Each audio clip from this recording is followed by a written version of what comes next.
Hey, listeners. My name is Elisha, the founder of the Witnesses podcast. It's so beautiful to have you listening to our podcast. And I want you to know something that means a whole lot to me. Thank you for tuning in. And one thing I love to tell all of our listeners is it's not just about you listening, but listening to understand. Understanding is the most important thing. So important. So, you have to listen, learn, and practice. Thank you so very much and happy listening. Hi, Amilynne. It's so nice to have you on the show. How are you doing today? Oh, I'm wonderful, Elijah. It's great to be here with you and your listeners. Thank you for Yeah, having this shared that's time together this yeah, morning. that's so good. Okay, Amilynne, oftentimes I love to talk about the essence of this show, which is to invite amazing guests like Amilynne to come talk to us about their triumphant stories. You know why? The reason is we believe that in our audience there might be someone who is stuck up in a situation that Emmeline came out of triumphantly. So by that person listening to you speak, he or she might actually pick an information from you that will lead to their transformation. So the show is basically to cause transformation in other people's life. You get it? So within the next few minutes, Emmeline, let us get started with your story, the challenges that you faced, and how you overcame them. Then afterwards, I've got some beautiful questions for you. Okay, Emmeline, over to Oh, you. wonderful. Well, Elijah, I think that we all have our own story. And the first thing that I'll share with you is the idea that I think so often we get wrapped up in our own story that we forget that it's just a story. And our stories get to have our ending. It may mean that we need to show up in a different way to get the ending that we would prefer, but it's always a choice.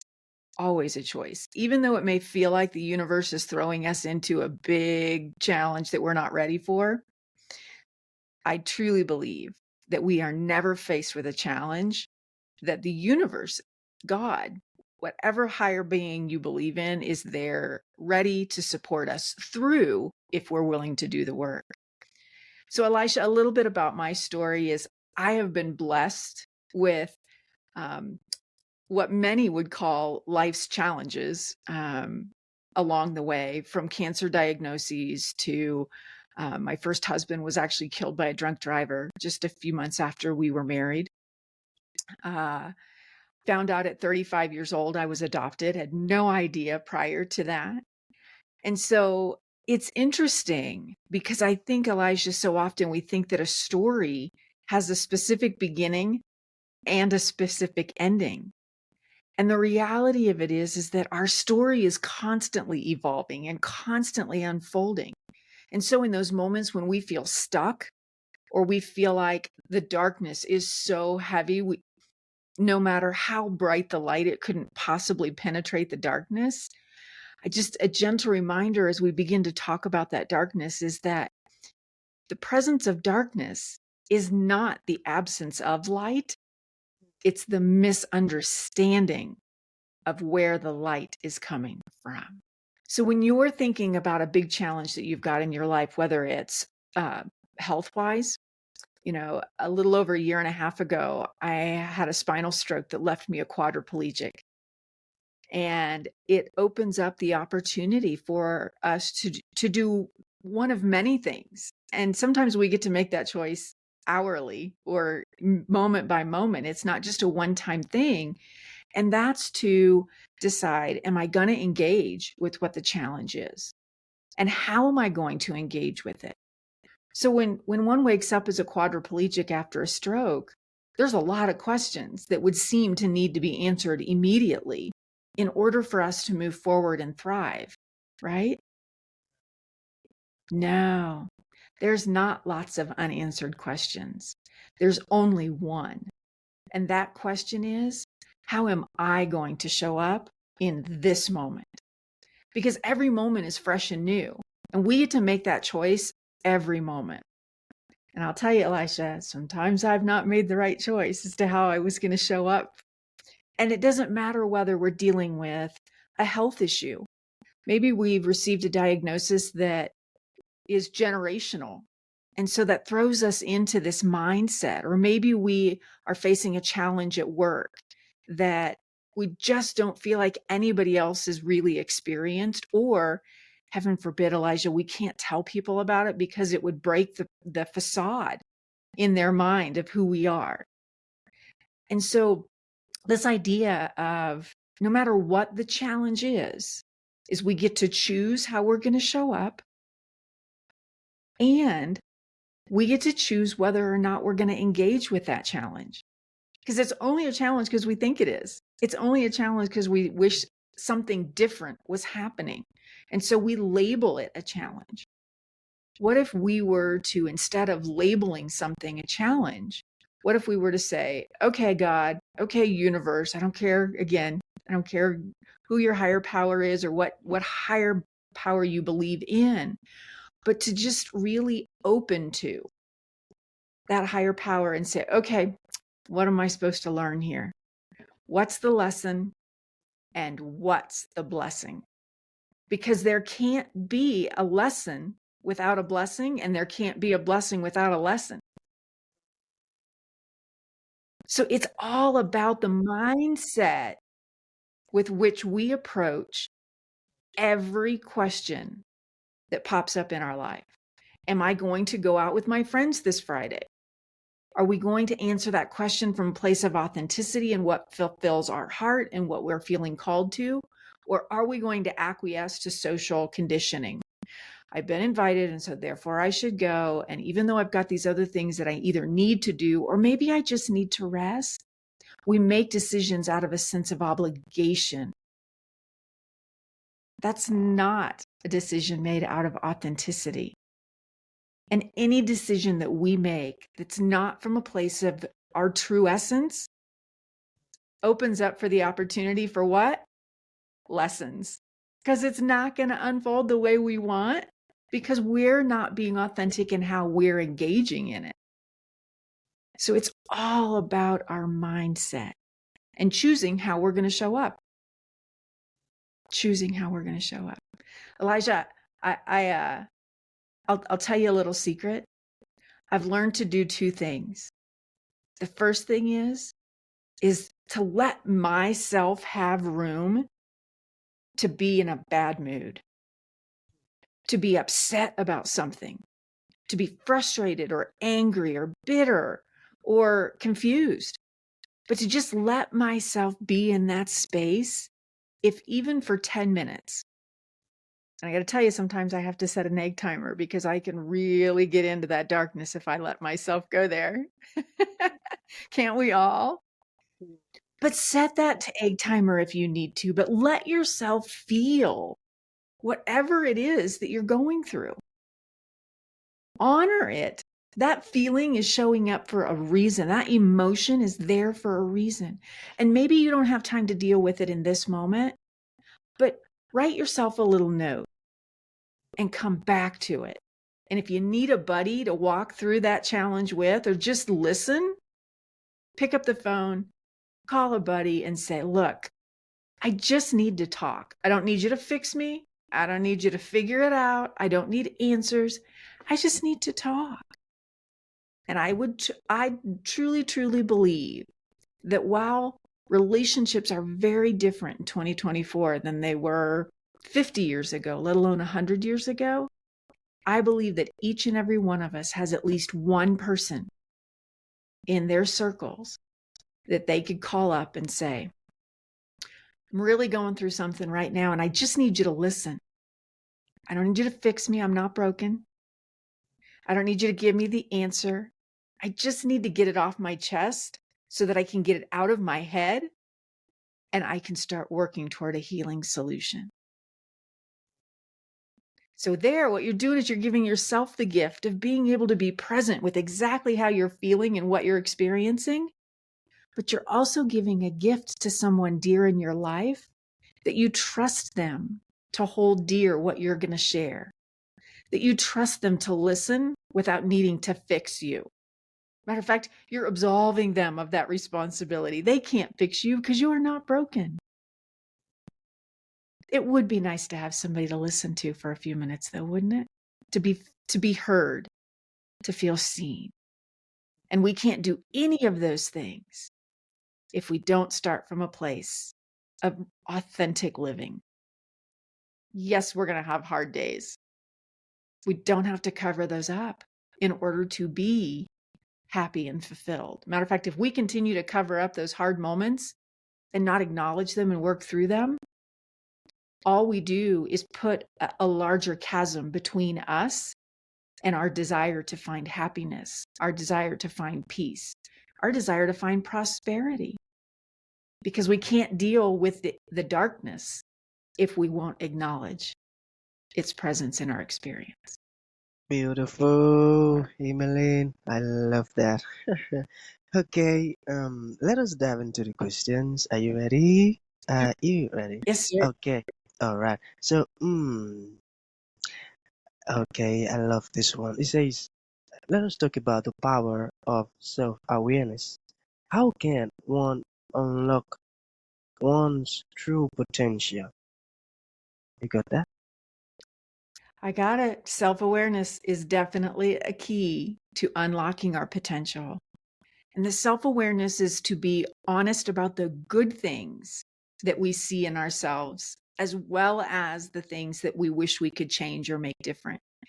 And the thing is that anything about our life, we can make changes to. We may not be able to affect outside influences, people, places, things, but we can choose how we engage in those spaces. So this idea of opening ourselves for prosperity, the very first step, in my opinion, and in my experience, is really getting honest with who and what I am.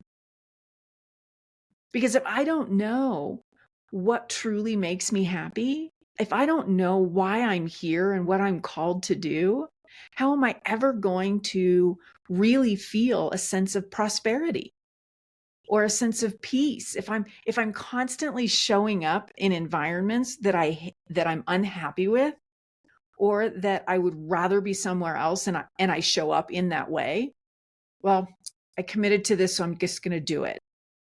There's no way we're going to find prosperity or even peace in those moments because we're not showing up in a place where we're aligned with our true calling and our true essence, which means our true identity and who we are. If we're constantly trying to please someone else, we're never going to find what pleases us. There's many different sayings based on different faith backgrounds, but one that's pretty universal is the golden rule. Do unto others as you'd have them do unto you. And here's the thing. I think that we are very in tune with the golden rule, but I think that we're missing the point. Because I think that we are the first people to stand in line to denigrate ourselves. And so then why wouldn't those around us do the same thing? We teach people how to treat us. And oftentimes we're teaching them how to treat us by the way we speak about ourselves, by the way we show up for ourselves. Do we surrender all for the happiness of someone else? Or do we work to find a balance between helping meet their need without feeling like a doormat? And so this space of showing up honestly in every situation, in my opinion, is the first, and are you ready? Only step to finding authenticity, to finding prosperity, to living from a place of peace. Because if we don't know who and what we are, then how do we know what we're living out of or through? And how do we know how to adjust in order to find that peace and prosperity if we're not being really honest about what makes us happy, what we don't like, what's our calling in life? And that takes work. It takes time to stop and sit and really listen We're really good talkers here in the West. However, if we learn to listen as readily as we prepare ourselves to have a conversation, listening is the key to learning who and what we are. And it's through learning who and what we are that we can't go wrong in choices that we would make that would lead us to that peace, that prosperity, that sense of fulfillment that I think we all seek at any given moment. But we almost self-sabotage because we think that by keeping everybody else around us happy, that we'll be happy. It's just not true. And we don't have to vilify others in order to take care of ourselves. It can be a balance. We can meet in the middle. We can find a way to help those around us without sacrificing who we are and what's important to us. But it takes a little bit of work. And each and every one of us is fully capable of doing that work. Correct. You're so, so correct. Okay, so the second to last question, Amilynne, your experience. So, how did your experience of facing adversity and overcoming challenges shape your perspective on life and personal growth? Do you get that? I do. I love this idea of how does this belief in challenges, how does it shape who we are? And again, I'm going to go back to this idea that I think so often we ask the wrong questions. Not that that's a wrong question, but in answering that question, usually we say, okay, well, how do I handle the challenges? You know, it seems like a very concrete question. How do I handle challenges, and how is that affected or influenced who I am today? And what I would say is that the question really is not how do I handle a challenge, but how do I look at it? What is my belief about the very word challenge? That's the place we start. Is a challenge something that is dark and heavy? Is it something that's there as an obstacle or a detour? Or is a challenge something that's going to give me an opportunity to grow and learn and discover and explore, to learn more about me and who I am, to learn more about who I am in relationship to the people around me? This challenge that I'm looking at, am I looking at it as an opportunity to grow and learn? Or am I looking at it at one more thing that's happening to me that I don't have any control over? Because our mindset in how we approach that very question is the determining factor as to how we overcome those challenges and the longevity of that growth from that challenge. Because if we're looking at it just to overcome the challenge, guess what? The universe is going to put it back in front of us in a different way 100 times over until we get the lesson.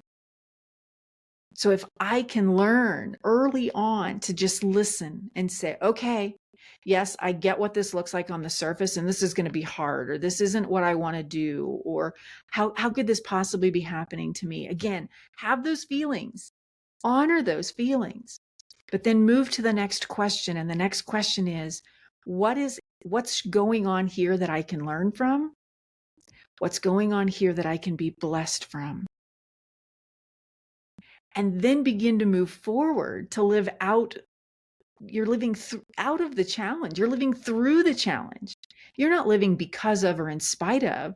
You get to live a fuller life because you engaged fully in this space. And again, a challenge for you may not be a challenge for me. And so when we're thinking about this idea of what a challenge is and overcoming that challenge and how that affects our lives, it's as important that we are mindful of that when others around us are working through challenges, same as if we're working through a challenge ourselves, because we give others the grace to not have answers that we don't have either. How often when we think about relationships are we like, man, how could he possibly have said that to me? Or how could she possibly have shown up? She knows how I feel about this. And yet we get so caught up in that emotion, but we forget how often we have been that person that out of a place of good intent showed up at the wrong place or the wrong time or offered the wrong support or help. But it doesn't change where our heart was.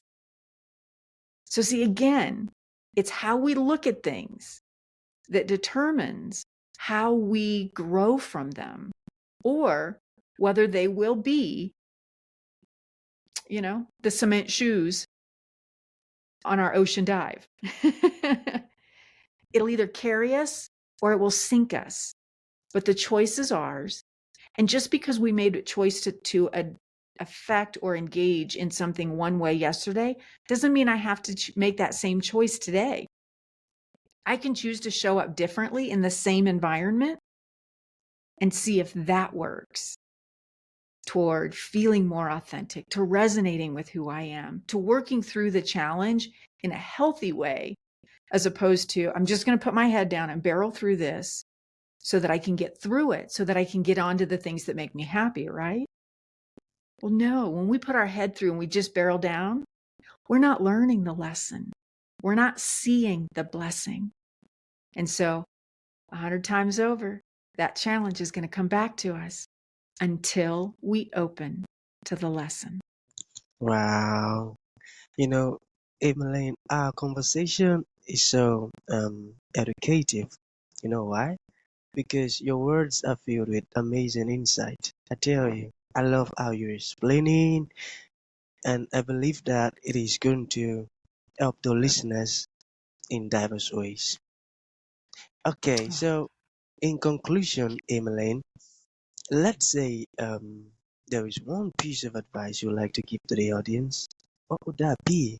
And let's say there are someone's listening who would like to learn more about what you do, reach out to you. How can that be possible?